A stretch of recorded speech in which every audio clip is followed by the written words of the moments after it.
Într-o seară, Cristiano Ronaldo și Georgina părăseau un eveniment.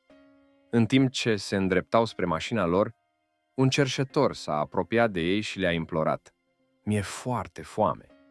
Ați putea, vă rog, să economisiți niște bani?” Ronaldo s-a uitat la bărbat și i-a spus Georginei: „Chiar arată de parcă se luptă cu sărăcia.” Gina a scos $2000 și i-a dat cerșetorului. Ronaldo a clătinat din cap și a spus: $2000 nu vor face o mare diferență.